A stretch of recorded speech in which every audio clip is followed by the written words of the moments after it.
दोस्तों, इससे पहले वीडियो में मैं आपको प्रश्नावली 19.2 के दूसरा से लेके पांचवा तक के प्रश्नों को कैसे सॉल्व करना है उसके बारे में जानकारी दिया था। ये कक्षा 8वीं का गणित है और इस दूसरे भाग में मैं आपको बताऊंगा कि कैसे आप छठवां, सातवां, आठवां नंबर क्वेश्चन को सॉल्व कर सकते हैं। तो ध्यान से देखते रहिए। तो चलिए इस वीडियो को शुरू करते हैं।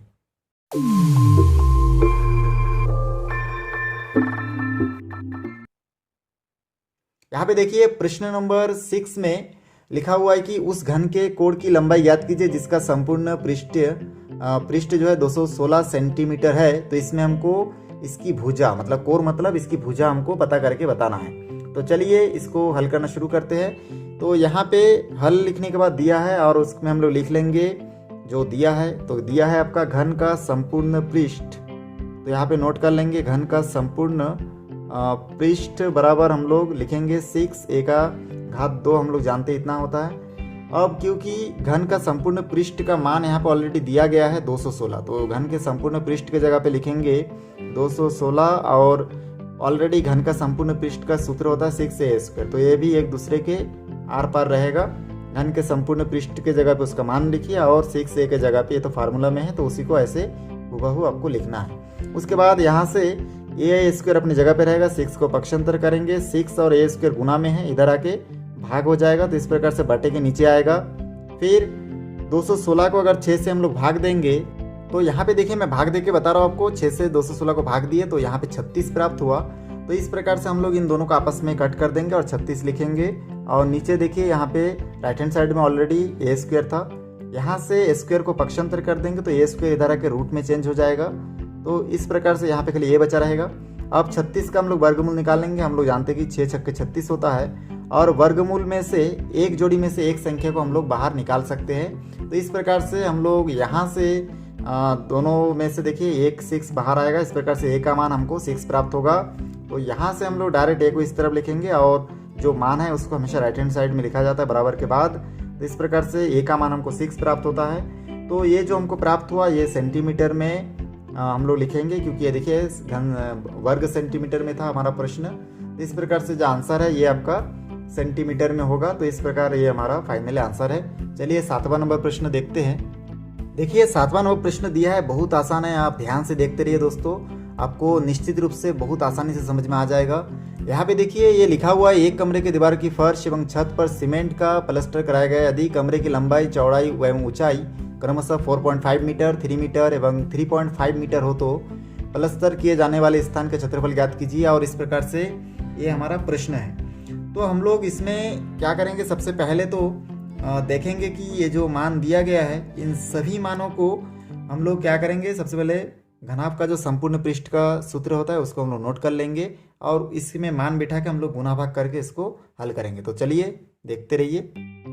तो यहाँ पे देखिए घनाभ का संपूर्ण पृष्ठ का सूत्र मैं लिख चुका हूँ। इसके बाद यहाँ पे हमको मान बिठाना है और हम लोग L के जगह पे मान बिठा लेते हैं। 2.5 इंटू B का मान 3 है, फिर B का मान 3 और H का मान देखिए यहाँ पे 3.5 मीटर है। उसके बाद प्लस हाइट का मान इसमें 3.5 है और L का मान 4.5 है। इसको मल्टीप्लाई में इस प्रकार से लिख लेंगे और उसके बाद इसको आपस में गुना करके देखेंगे। देखिए 45 और 3 को अगर गुना करेंगे तो 135 प्राप्त होगा क्योंकि एक संख्या के बाद दशमलव है। तो यहाँ से हम लोग लिखेंगे 13.5। पहले गुना कर लीजिए, जो आंसर आएगा उसमें एक अंक के बाद दशमलव लगा दीजिए। तो इन दोनों को पहले गुना करेंगे फिर इन दोनों को मल्टीप्लाई करेंगे तो प्राप्त होगा 105। तो होगा 10.5 क्योंकि इसमें देखिए एक अंक के बाद दशमलव है। फिर इन दोनों को मल्टीप्लाई करेंगे तो यहाँ से हमको प्राप्त होगा 1575। अब क्योंकि इसमें एक अंक और इसमें एक अंक, कुल मिला के 2 अंक के बाद दशमलव हमको इस प्रकार से लगाना है। अब इन तीनों को आपस में हम लोग जोड़ेंगे तो हमको प्राप्त होगा, जोड़ना तो बहुत आसान है, सभी को आपको दशमलव के सीधा सीधा रखना और जोड़ना है। 13 और 10 देखिए यहाँ पे आपको प्राप्त हो जा रहा है कितना, 13 10 हो जाए 23, 23 और 15 हो जाएगा आपका 38 और इधर से देखिए 5 5 15 हो जाएगा, इसमें एक जाएगा मतलब 39 हो जाएगा और 39 और ये हो जाएगा 75। इसको आप क्रम अनुसार लाइन से रख के जोड़ के देख सकते हैं, बहुत आसान है। जोड़ने के बाद आपको क्या करना है, इसमें दोनों का मल्टीप्लाई करना है। तो मल्टीप्लाई करने के बाद देखिए यहाँ पे देखिए मैं गुना कर चुका हूँ क्योंकि गुना करने के बाद 2 संख्या के बाद दशमलव हमको लगाना है आंसर में। तो यहाँ से हमको प्राप्त होगा 79.50 और इसके आंसर को हम लोग लिखेंगे वर्ग सेंटीमीटर।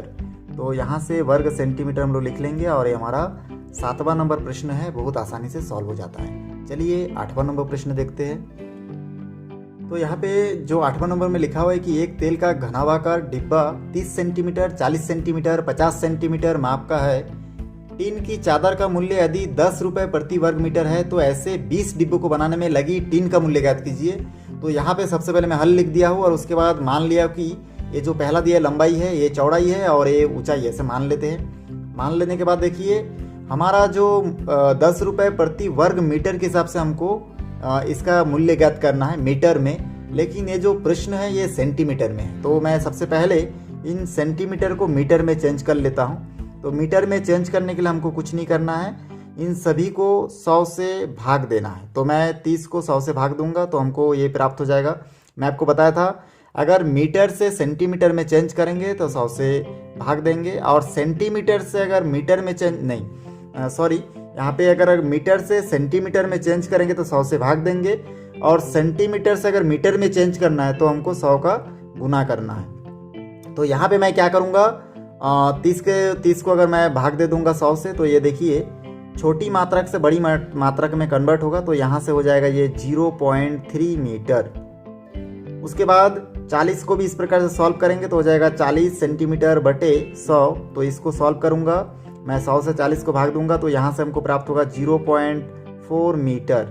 ऐसे ही करके आगे भी मैं इसको सॉल्व करूँगा 50 को, तो यहाँ से देखिए 50 बटे 100 हो जाएगा। इसको भी मीटर में चेंज करूँगा। मैं मीटर में इसलिए चेंज कर रहा हूँ क्योंकि जो हमको मूल्य ज्ञात करना है वो मीटर में ही हमको बताना है, क्योंकि ये बताया कि चादर का मूल्य यदि 10 रुपये प्रति वर्ग मीटर के हिसाब से हो, तो इसलिए मीटर में मैं चेंज कर रहा हूँ इसमें। तो यहाँ से हमको प्राप्त होगा 0.5 मीटर। बस इतना ही आपको चेंजेस इस प्रश्न में करना है।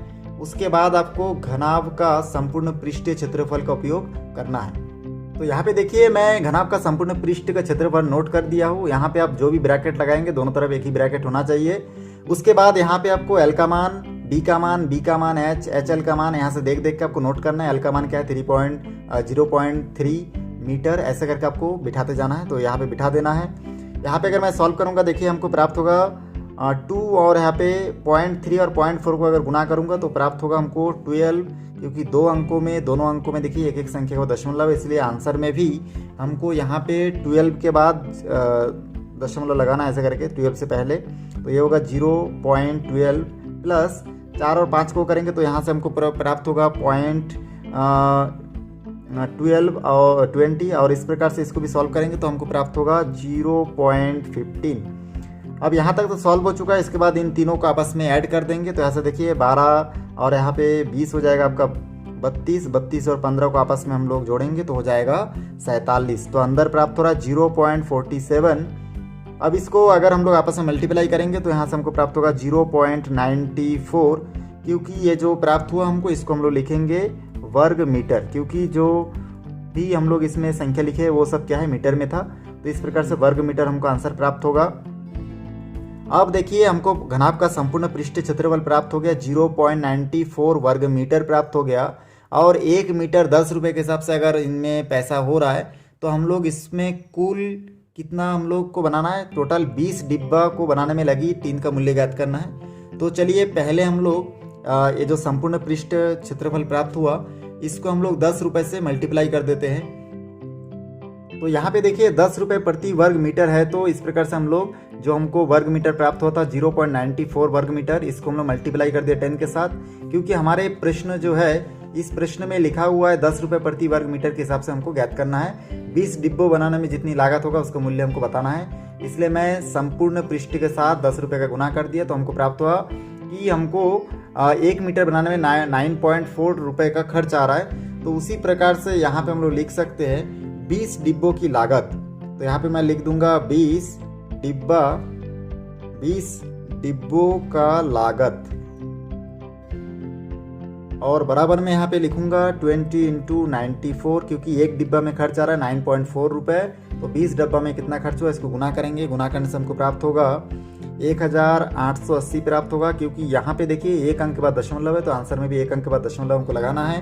तो इस प्रकार से कुल हमको रुपए जो प्राप्त हो रहा है वो है आपका 88 रुपये हमको प्राप्त होता है। तो ये देखिए जो 8वां नंबर प्रश्न है बहुत आसान है, खाली आपको स्टार्टिंग में क्या करना है, यहाँ पे सेंटीमीटर में जो दिया गया है उसको मीटर में चेंज करना है, बस उसके बाद आपका गणित बन जाएगा। चलिए आखिरी एक प्रश्न इसमें बचा हुआ है 9वां नंबर प्रश्न, उसको भी देख लेते हैं। यहाँ पे देखिए 9वां नंबर प्रश्न में दिया है दो घनों की कोरे क्रमशः 8 सेंटीमीटर व 4 सेंटीमीटर, उनके पृष्ठ क्षेत्रफल का अनुपात ज्ञात कीजिए। तो यहाँ पे हम लोग लिखेंगे प्रथम घन की भुजा, ऐसा करके लिखेंगे, या फिर कोरे भी लिख सकते हैं आप। तो प्रथम घन की भुजा जो हमको प्राप्त होगी उसको हम लोग यहाँ पे लिखते हैं S1 भी लिख सकते हैं, इक्वल टू कितना है देखिए 8 सेंटीमीटर। तो यहाँ पे मैं नोट कर दूंगा 8 सेंटीमीटर। तथा द्वितीय घन का जो कोरे है, आप कोरे भी लिख सकते हैं, भुजा भी लिख सकते हैं। तो यहाँ पे मैं लिखूंगा दूसरा घन का भुजा, या फिर यहाँ पे S2 भी लिख सकते हैं, सेकंड नंबर साइड है ये। तो इस प्रकार से इसका कितना है 4 सेंटीमीटर, ये मैं लिख दिया 4 सेंटीमीटर। अब बोले उनके पृष्ठ क्षेत्रफल का अनुपात ज्ञात कीजिए। तो इसके लिए हम लोग क्या करेंगे, सबसे पहले यहाँ पे लिखेंगे प्रथम घन का पृष्ठीय क्षेत्रफल और द्वितीय घन का पृष्ठीय क्षेत्रफल। अब यहाँ पे देखिए मैं नोट कर दिया प्रथम घन का पृष्ठीय क्षेत्रफल और द्वितीय घन का पृष्ठीय क्षेत्रफल, क्योंकि पृष्ठीय क्षेत्रफल का जो सूत्र है वो दोनों के लिए एक ही समान होगा। क्या होगा, 6s का स्क्वायर होगा, ये पहला साइड के लिए और ये दूसरा के लिए, इसलिए मैं लिखूंगा 6s2 का स्क्वायर। ये दूसरा नंबर है, ये पहला नंबर आपका घन है।